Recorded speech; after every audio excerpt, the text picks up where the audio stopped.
Welcome to Three Cops Talk. On this podcast, three active duty police officers discuss behind-the-scenes stories and real-life accounts of what it's like to be a cop. Every episode, you'll get an inside look at the challenges and dangers they face on a daily basis, as well as the triumphs and inspirational moments that make it all worth it. If you want to understand more about the men and women who put their lives on the line for us every day, then this is the show for you. And now your hosts, Chris, Scott, and Shaun. Today, Scott and I discuss how the seemingly clandestine legislative process in Illinois now allows non-U.S. citizens to serve as police officers within the state. If you have any ideas or topics for the show, please reach out to us at 3copstalk@gmail.com. That's the number 3copstalk@gmail.com. If you'd like to reach us through social media, our details are in the show notes. Views and opinions expressed in this episode belong solely to the hosts and do not represent the views of any professional organization. Thanks for listening, and we hope you enjoy the show.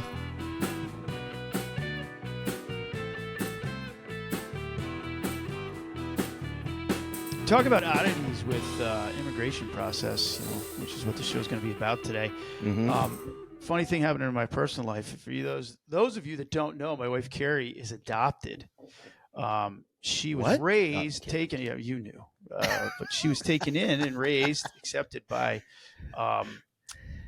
first generation Irish. Her mother was her grandma was 15 when she had to come to the United States. Yeah, and they're Irish as Irish can be. They both, her grandparents were both Irish. I never met them, obviously, because they had passed before we got together, but Carrie tells me stories about how they were even so hard to understand because they were so Irish and because they were drunk. Yeah, kidding. No, that's not funny. Come on, sorry. Okay, there it is. Trigger warning. Trigger warning. There it is. But I roll with that. It's kind of part of what we had to do with deal with things, I guess. And hey, it's good what it is. The funny thing about it, though, is that she has the eligibility to become an Irish citizen. Ireland is calling a lot of its people back. And because she's adopted, she has, her brothers are like me. They're pale, they're pasty, they're, they don't like people. Sun-challenged. Yeah, sun-challenged people. And they're they don't like people. Yeah, they're both Irish. I'm kidding, Mike, Jim, if you're listening, I'm kidding. You guys are great guys, but you're like me. Highest percentage of your DNA, like my, 23andMe came back. It was 98% Emerald Isle kind of stuff, and I'm like, wow, I guess that kind of proves the point, a little bit more, of the whole idea as to why I'm the way that I am, even though I'm probably way far down the generation line that compared to Carrie. But Carrie's actually, when she did hers, she found out she's Finnish, and we reached out to her parents, her real parents, and Russian and Finnish descent. So Russian, I didn't know the Russian part. Yeah, dude, it's you don't want to mess with those folks. So it's tough when you're flying your support Ukraine flag in the house. Right, yeah. Because that's going to fix it. That's going to help. Put it on Facebook. You put it on Facebook. Yeah, but, and the funny thing is my sons actually have a greater opportunity to become Irish citizens than I do. And I'm like, man, I'm doing all this. I'm carrying all this damn water, sunspots and freckles and, all this, sunspots. I like Guinness. So are they and whiskey. going back? Or what are you trying to tell everybody? No, but are I'm just saying, they leaving? It's really wild. This is how immigration works. I'm like, wait a minute. Wait. Dual citizenship. I got nothing. Hey, what about me? I'm on pay no mind list just because 98% of my DNA is Irish. I have to fight a harder battle to get Irish citizenship, which would be kind of cool. I think we're at a time where people are, like I said, really confused about a lot of that stuff, particularly immigration. Federal law is so confusing. Like we experience as cops with immigration law, which is people don't understand, when we're dealing with stuff on the street, Scott, you can relate, you're dealing with somebody that's a citizen in a state like Illinois. It's we're protecting them. We're sanctuary state, but they're violating federal law, but we're not allowed to enact law. And the same thing's happening with weed. The feds haven't made weed legal, but we have as a state. And, that's what this show is about, in that, we're suffering with the needs of police officers, and the bluer the state, the more problems they're having because of the sentiment towards police officers. I firmly believe that. Even though they're better paying, they're probably more union, better benefits and things along those lines, police are leaving in droves of those states because of the confusion about that. And as we've talked about before, there's confusion and delay. Thomas the Tank Engine nice right little there. Thomas reference. The chickens are cross, just like we are, about this new thing that's come up. And Scott still being a resident of the great state, Lincoln, stinking Lincoln. The situation there is they're trying to do some creative things to help, recruit, retain, and attract people to the work. And one of them has to do with you don't necessarily need to be a citizen now to be a police officer. And it obviously creates some controversy that Scott's going to more than likely just launch on here. So, Scooter? Yeah, it's this just passed. Our glorious Governor J.B. Pritzker. I'm being sarcastic, if you couldn't tell. And sarcasm, if you can't tell. The illustrious Cook County and whatnot. So Governor Pritzker brought a bill. By the way, he signed 130 bills the other day. I don't think people probably even know. I researched a handful of them, but he had a bill signing party or something they called it. And he didn't even use that machine. He just did it all one at a time, 130. Right. He was like a feather dipped in ink. It was very in a powdered wig. After the fifth bill, he's like, I got to get my cardio up. If you ever seen our governor? Yeah, he's doing his part to lose weight, but pretty sweaty. Yeah. But I digress. This new law that he signed, bill that he signed into law, will now allow people, non-citizens of the United States, to apply to be police officers. And I wasn't even aware of this till I did a little more reading into it, that there actually is one agency in Cook County already that has started doing this. And people automatically, and I was the same way, you freak out right away and you say, oh my God, illegal immigrants being police. What is this? Well, there's certain parameters that fall into this. One being that you have to be part of the DACA program. It's a Deferred Action for Childhood Arrivals. There's another great federal acronym that we can go with. Right. FBI. So essentially, through no fault of their own, these people were brought here by their parents who came here illegally. And there's a whole other thing. We could go on about other things that laws related to DACA and whatever. But so you have to be part of that program. And the other thing that I find amazing is that you can't possess a firearm when you're not a citizen. It's a federal law. So again, like you talked about the weed, things that are still federally illegal, they're making exceptions for at the state level. Mm-hmm. So what would essentially happen is these people that got hired as the police, who are not here legally, would be allowed to, the way it reads, I guess, is that they'd be allowed to carry guns while they're working, but couldn't possess firearms outside of that. So yeah, sign me up for that. People hate the police. Hey, you come here. Look, I'm not opposed. People would assume that we're opposed to this kind of things because it's a Hispanic versus white thing or whatever. That's not the case here at all. No, there are Hispanic people are the future of the United States. I firmly believe that, and this isn't the view of the show. This just isn't Hispanic people. I mean, it's probably overwhelmingly with the DACA, but it's not. It's anyone that's come here. So, it's not just related to. But of course, the media immediately references Hispanic culture because that's the biggest amount of people coming in. Just like I started out earlier, some of the biggest amount of people coming into the United States back in the day was the Irish people, and the Irish didn't even want the Irish here. And some of those same things exist. Those parallels that exist, but in the future, they're hardworking people like the Irish used to be until they got educated and privileged, and they're like, I don't need to do that. Why would I get my hands dirty? I didn't lose that, by the way. I tried not to, at least. It was the only thing I could do anyway. But the idea of this is that, some of the towns that are doing this have probably a big Hispanic population. There's definitely a dichotomy of that. But my original point was like, hey, people hate the police. They don't care what skin color you are. Like we've talked about the officer in Chicago, the most recent female that was killed. She was an African-American female that was gunned down in her own neighborhood. Which was an African-American neighborhood. Now, don't sign me up for something like, hey, I want your vote, and I want you to show you that I'm looking out for you, air quotes. And then the second thing is like, you can come become a police officer, a job that like nobody wants to do because everybody's going to accuse you immediately being racist, regardless of your skin color. And then we're not going to let you take a gun home to protect yourself.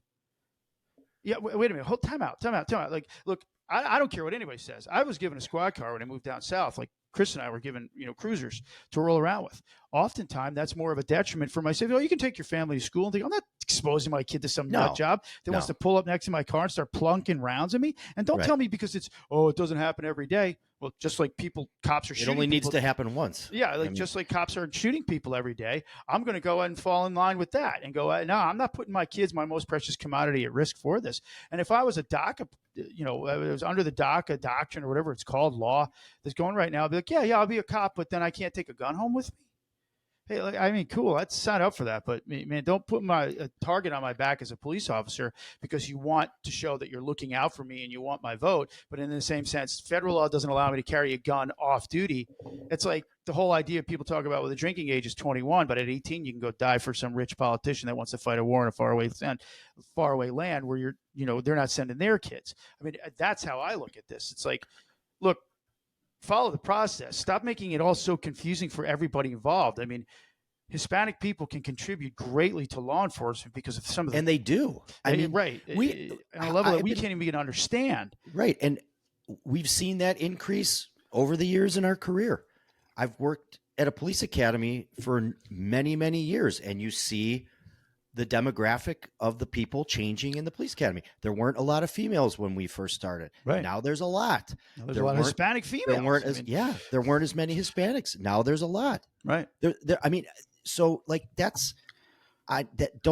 use that as, we're creating opportunities for these people. No, that's bullshit. Like people are already seizing those opportunities. And if you go into the city of Chicago and you look at the makeup of the Chicago police officers, it's very diverse. There's a lot of Hispanics, right. So don't say that they're using this as, this is creating opportunities and your police department should be reflective of your community. Sure, they should. And that happens naturally through good recruitment, through good benefits, through good pay, through reaching out and making an effort to attract people from various different communities. It's not by doing this quick fix. Hey, let's let illegal people be the police. I mean, to me, I'm not, again, I know it's not their fault that they were brought here, but like many things, there are laws and rules. And our job in this profession is to enforce laws. So I was having this discussion with someone. I said, how odd would it seem that you commit some minor offense, something that you get arrested for, physically arrested, put in handcuffs, and taken in to the jail by a person who is here illegally? I mean, just what the concept of that, to me, that it blows my mind that we'd be doing that. Right. And this is, rather than try to, again, correct the hiring process, look for better ways to retain people, really put some effort into it. This is another one of these, this would be an easy thing we could do. Let's just let these people start applying. And we go back to talking about liability. We've talked about liability in this career. We know all the liability that comes with doing this job, that police departments, large, small, in between, if you don't hire good people and you don't vet people that you hire, you're going to have problems and your city's going to be writing checks. And, and I certainly see that this could be, I mean, imagine some of just off the top of my head, imagine some of the legal challenges that you think people could probably make to this. If you were to say, hey, I'm going to fight this case. I got arrested for driving on a suspended driver's license, something simple. Right. Okay. I get arrested for driving on a suspended driver's license. This person over here that arrested me isn't even supposed to be here, isn't even a legal citizen of this country, who really, by the federal law, can't even carry a firearm. Mm-hmm. I mean, I can just see that opening a floodgate of litigation and people challenging things related to that. And again, I'm not putting down any one particular group or anything. I'm just saying as a whole, I don't think the concept of this is right. There's other things that we should be doing better, recruiting to attract people to this profession. And I just don't think that this is the way to do it. Oh, one of the things that I'd say, and those are some really great points about that. One of the things that I would say is that we base everything that happens to cops in modern America on a single incident that very rarely happens. So I'm going to apply that same standard to something that's happening to police officers quite a bit right now in the United States. Cops are getting arrested for what they're doing due to negligence or misuse of their authority, or excessive force, all of these Fourth Amendment violations. When I traditionally arrest somebody that's a DACA or a dreamer or here illegally, here as a felon illegally, things like that, and I'm not lying about this, we came from a huge Hispanic population in the state of Illinois, massive population. And it was great. There were so many aspects of that made our lives so much better and easier and things like that. You see the future, you look out the window and you see people that are working with their hands and doing what American men used to do, and they're all men of brown color, as they're called, as the actual person that sponsored the bill referenced them as to help bring people on board. Well, now I'm not a citizen and I'm carrying a gun. I use force in which now the town wants to burn the town down because a cop did something that he was supposed to do, or maybe even did improperly. When I traditionally bring somebody into a jail, I have to see if they're a citizen. And if they are, I have to read to them in their native tongue what I have to do per the State Department rules. I have to contact the State Department to let them know that I have a private citizen of theirs in custody in the United States. Correct. You're going to add that process to police officers being arrested and all of these things. Now, and again, we don't understand how the rules work for people like that because it's a federal violation of immigration law. Now it's all convoluted because this guy's now been using a deadly force incident that people want to think is improper. Imagine how that's going to all work itself out as well. And I'm appealing to the people that hate the police listening to this. You don't understand how this process all works. And now we're adding all of these steps to that process. And that poor officer that thought he was doing right by his own nation, or the nation that he wants to become a part of, that he hasn't even been able to swear an oath to yet, by the way, which is what we all do when we stand up there and swear oath to the Constitution, everything like that. You don't do that, from what I understand, until you actually become a full-on citizen, which is a pretty lengthy process by all stretch of the imagination. Easier in America than probably a lot of other places right now. But the bottom line is, you talk to anybody that's gone through that full process, and they say it's rather lengthy, and they swear their oath on their, the day that they're sworn in as a U.S. citizen, which is a very proud moment for a lot of them. This is all going to be convoluted and messed up process to further burden cities with cost, people being detained and in prisons longer than they need to be. I'm not saying a guy would do this, but if I was a cop, and we're always accused of, we're all dirty cops, and it doesn't really matter what skin color you are. But now if I knew that I could do something as a dirty cop and then skip back out and go back down to my own country, I'm not saying that's going to happen, but every single time something goes wrong with a cop, it's applied to the total body. I've been in numerous cases where we had somebody on a case that wasn't a citizen, and as soon as they knew that they were going to be charged or what, they skipped back out and went to their own country that didn't have extradition back to the United States. I mean, what are we doing here? I mean, let's fix one thing at a time before this passed the bill. By the way, this isn't just a Republican Democrat opposed to each other. This is literally, it passed in the Illinois House 101-0. Right. Unanimous support across the board. No opposition. And I can only assume maybe that was Republicans saying, this is merely symbolic. I'm just showing that I don't want to be seen as racist and I want to help the police. The Democratic side of the House is saying, probably, we need these votes. We need to show that we're pushing this. We want to force the federal government's hands from a state level to better address immigration law. There are all sorts of other nonsensical things that are going on in the United States now. Like Texas is busing people up to places where they're saying, you want a sanctuary city here? We can't handle this problem at the border. You take them up there. It's creating all sorts of problems that we don't want to fix one, and we're just going to throw another thing in the mix. Now, maybe that's how big government works, and I'm too naive to believe that. But the bottom line is, as an ordinary cop on the street trying to deal with this, and now one of my coworkers is going through this process, I don't even know what this is going to do for this. I mean, I it's not clearly defined on the front end. I don't know how it's going to be. Maybe it'll work out someday. I don't know. Yeah, I see it. You think about litigation and just where this could go. And to your point about a cop does something bad, does something wrong, is held accountable for making some type of mistake. and there's a lawsuit, or unfortunately, someone gets killed, and then it goes back to this person, this officer. Say even if it is a police officer shoots and kills someone and it's justified, but it's one of these people who comes in under this program. I just can't imagine. People already get outraged every time, almost every time a police officer has to shoot someone. And we see it day in and day out. It's on the news constantly, and it sparks a lot of people's emotions. Can you imagine now if you have this case of that, where, I mean, I can't even imagine, like, just if you just use like the example of Chicago, say, and you have a police officer that gets hired under this program, right, has a deadly force incident, has to shoot and kill someone, even if it's justified, even if they're cleared.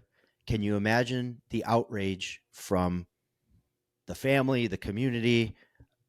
It's going to be unbelievable, because people are going to say that. What this, as you often hear, this person shouldn't even have a gun. That's going to be the argument for the police officer. Right. This person shouldn't even have a gun.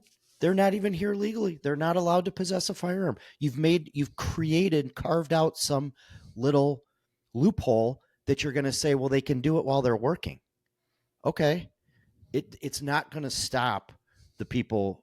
I just, to me, it seems not good on a lot of different levels. And honestly, I think just to all of the police officers, again, of every ethnic background, gender, whatever, what does it say to all of us who take this job, a dangerous job, and we know we're out supposed to be protecting our community and making a difference and all the positive things that we do in this career, and then to turn around and say, you know what? This person, they're not even a U.S. citizen, but you know what? They're going to stand there side by side with you and go out and do this job. I mean, back to what I was saying about what you see in the police academy and what you see in hiring processes, and you see the diversity of law enforcement agencies nowadays. All of those people, regardless of your background, who you are, where you came from, that are U.S. citizens and are doing that job, are proud to do that job. Now you're adding this thing to it, and I'll tell you what, just for the people that I talk to about it here, people think it doesn't make sense. All the cops that you talk to, again, of people of different nationalities, again, it doesn't go with, it keeps getting put on one group of people. And you talk to cops of all different ethnicities, they all say the same thing. Like, what is this? Are you kidding me? Why would we be doing this? And especially in a state like Illinois. I mean, Illinois has a reputation of horrible politics, corruption.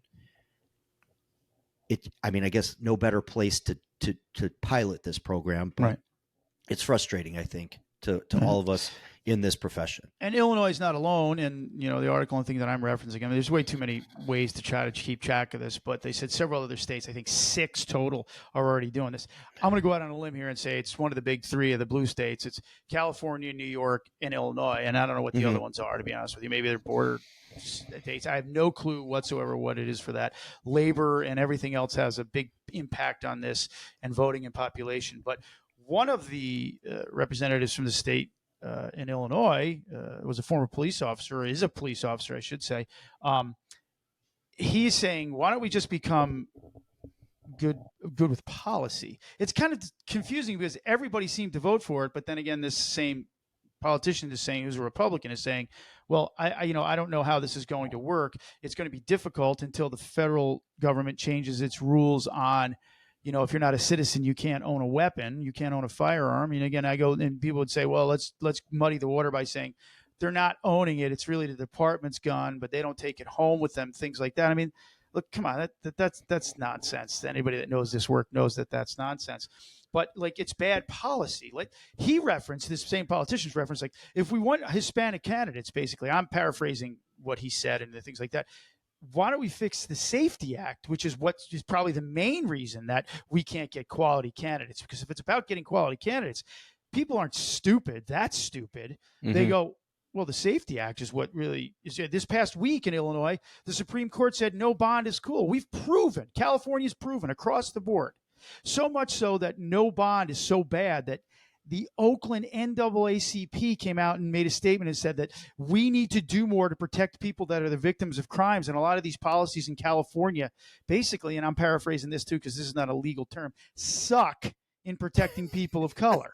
You know what I mean? Yeah. Oakland is a city that's steep in racial divide, a lot of problems, long-standing in Oakland as a city with crime and African Americans and things like that. But even they're going as far as saying we're putting legislation forward, or we're trying to push legislation to roll back some of these, these criminal justice reform laws that are out there. And the same thing applies in Illinois. There's a main reason why nobody wants to be a cop in Illinois. Nobody's lining up where Chicago is like 4,000 cops down practically. Mm-hmm. It's because people look at the law and goes, if I do my job and I'm trying to do it for the right reason, in tense, rapidly evolving situations with poor training, one size fits all training, we don't have enough money to train you regularly like we should, at least once a week for the things we're expecting you to do. And you go to the police academy and then sometimes you don't see any real training after that because we just don't have the budgeting, staffing, and everything else because the needs of people, and cops are responding to every possible call you can think of. Mm-hmm.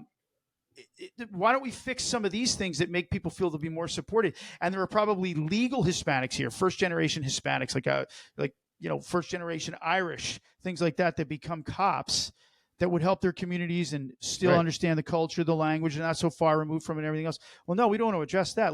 Let's just add another policy that's going to muddy the water even further. And that's what's confusing about this. Look, I don't think you or I are opposed to this, Scott.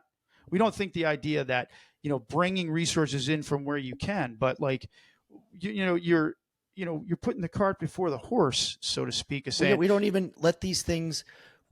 They push these things through without really looking at them and talking about potential implications. And it's like Safety Act. You did all of this without bringing all the people into the room that this is going to impact from both the law enforcement side and the community side, and you forced all this stuff through. It created all these legal challenges, and you should have put the work in on the front side and looked at it and the reality of what is this going to do. Let's talk to people. What do people think about this? Instead, we're ramming it through. And like your point about the cash, the no more cash bond in Illinois, that always gets thrown back on people who say, oh, cash bond isn't fair, and you get it thrown back in your face. Well, I'll tell you what.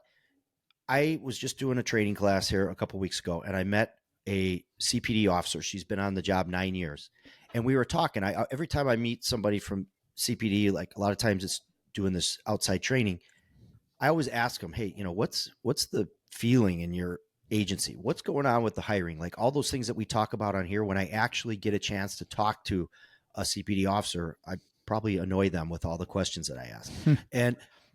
And I said to her, what do you think with this? It might have actually been the day that the verdict on that came out. So anyway, I said to her, what do you think about this cash bond thing? She's like, listen, if people only knew in Cook County the types of violent crimes that people initially get charged with, gun felonies, carjackings, all these kinds of things that are just hammering the city of Chicago and Cook County area. And people of color are most affected by it. Right. Yeah. And which she was also. So it was a very interesting viewpoint from her. Mm-hmm. And I said, she's like, listen, these charges, these people get charged with felonies over and over and over again. Burglaries, carjackings, shootings. They all get dropped down to misdemeanors because they don't want to prosecute these felony cases in Cook County. And people get charged with misdemeanors and they bond out on misdemeanors. Right. Guess what? Now, the same people that are committing those crimes over and over don't even have to worry about the part of posting bond. You could just walk right back out and go do it again. We were joking. You probably have people that could go out and commit 2 crimes in the same shift that you're working. They could be back out on the street so quickly. Right. And it's the same people that are doing it over and over again. There's a small segment of people that are committing all of these violent crimes. Right. And now that now you've eliminated anything hanging over their head. Let's expand that segment. Because other people will learn from that. To your point too. Like, sorry to interrupt, but like, it's okay. Okay, well, this guy, look at the crazy crap this dude's doing. The criminal element knows that, and then they're like, well, he's not getting any trouble for that, so I'm going to do it too. So we went from maybe 1% of the total criminal population, and now let's expand that because no one lives in fear of things. It's like, look, I'm not saying that everybody should be locked up, and we've said this numerous times. The answer isn't always locking everybody up, but this is crazy. I mean, like, I'm sorry, it just doesn't make any sense. It's like, bad legislation is fixed with worse legislation, or just Band-Aids to fix, like, let's just settle down and see what people want. And Right. again, I'm really confused by this in Illinois, where it passed the House of Representatives, which is the people's house in most states, like where the ordinary people say this is what a representative is versus a senator. 101 to nothing. Nobody opposed it. And if they did, they voted for it anyway. How does that work? I mean, you heard very little about it here, right? As a police officer, even I'm surprised that, the FOP and all these various police organizations weren't pushing more out there about this. It wasn't like we were being flooded with news stories on this, and hey, what do you think? And hey, talk to your representatives, and hey, what does the Fraternal Order of Police think about this? There is none of that. Right. It's unbelievable. One of these reps got on Twitter, which is, let me vomit on Twitter so I can show you that even though I voted for it, or at least the illusion is I voted for it, or didn't participate in the process, is saying while you were sleeping or no one was paying attention. Basically, she said, when you were not paying attention yesterday, Governor Pritzker signed this into law, and it's just like, well, wait a minute. Where's this obligation that this is coming up as a bill that no one runs like opposition to it? Is it because the House is dominated by Democrats and it's never going to happen anyway? And is when in Rome, be a Roman kind of a thing? Like, what are we doing here? Like, this is where, again, I really care about what's going to happen in the presidential election, in the next election. I really shouldn't, because the most important government is the one that's right around me, but I pay the least amount of attention to it. I don't go out and vote in city council elections. There's 20%. It's like high numbers in cities when people turn out for like council elections, for people that are determining what's going on in your kids' classrooms and school boards and things like that. You don't care, but you can put on the back of your bumper sticker, I'm riding with Biden, or stand with Trump in 2024, make America great again. But the bottom line is that guy's great, but my team win. It's like, this isn't the World Series, and I can brag about the New York Yankees winning more than anybody else. It's literally life. And I don't pay attention to what's going on around me in my state as to what's going on. And if you live with a city that has a massive urban center to it, the rest of your state doesn't seem to matter. Like, this is it's like, it's almost like we deserve what we get. I said, this is our fault for not paying attention. So I guess that representative for pointing that out is pointing out the obvious. But in the same sense, I would want to tweet back to her and go, what are you doing about it, though? Why weren't we informed of this? Why wasn't anybody? It's cool that you said this after the fact, but what did we do prior to this? You were aware of this, right? If you nobody knew. Speak out about it. And this is the stuff they accuse cops of. Like, you didn't know? Like, when you're deposed in a lawsuit, you weren't aware of this, and you sit there and you go, no, I wasn't aware of this, or I was aware of this and nobody did anything about it. Nobody cares what you think there. Like, this is everywhere. Obviously, we're frustrated by it, because the people that are going to suffer the most yet again are the people that we're trying to all scramble and fall over ourselves to prove that we care about them. And this is just, again, like, I don't get it. Hopefully maybe we could get somebody. We only get people that are willing to come on our show. We reach out to people all the time, and people say, well, you always get people that are pro-police, whatever. Well, I'm sorry. They're the only ones that are agreeing to come on our show. Anybody that's opposed to what it is, they're not falling all over themselves to come talk to us about this, because I think we've showed on this show that we're willing to listen to anybody that provides that. Go back to Garland Mays, who would give us some different perspectives on some of the things of the Safety Act. We had him on the show. He's a regular guest. We all get along. We love each other.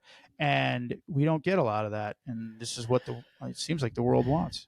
And I just think that this is, they did this without, again, bringing enough people to the table to discuss it, to put it out there, to see what people really think about it. There's always pros and cons to everything. But when it has the illusion of being pushed through without everyone being involved, that's one thing that hurts it. And you really haven't talked about what the potential impact, and the people that ram these laws through, they don't care about what happens after. They just want to look good in the moment. Oh, I did this. Get votes, get I'm reelected. not worried about what's going to happen. And unfortunately, in this state, we're struggling with a lot of these things that were, pushed through quickly, and then you deal with the ramifications on the backside. And Absolutely. I think you're going to see some of that to come with this. Maybe they can make some changes to it. We'll see. Yeah, well, that's a wrap for this one. We just wanted to kind of get this out, and we're trying to stay on topic with more topical things that are happening and going on. But if you want to get a hold of us, as always, you can reach out to us through our Gmail account, which is 3copstalk@gmail.com. That's the number 3, copstalk@gmail.com. You want to reach out to us on social media. We have Facebook, Instagram. Those are all great places to get a hold of us as well. Follow up with us on past shows and episodes. We're at 146 now, Scott, 146. Wow. And close to 300,000 downloads for our little simple operation. What little things like Wall Drug. We're just starting out as Wall Drug, and then we're eventually just going to become Walmart.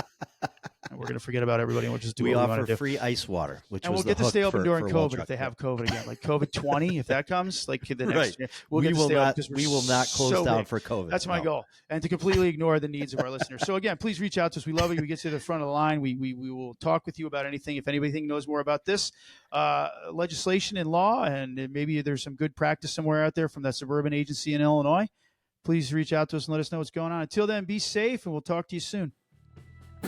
Ever wanted to ask a police officer a question? Mail your questions to 3copstalk@gmail.com. That's the number 3, copstalk@gmail.com, and we'll answer them on the show. Follow us on Instagram at 3copstalk. That's the number 3, copstalk. Thanks for listening, and stay safe out there.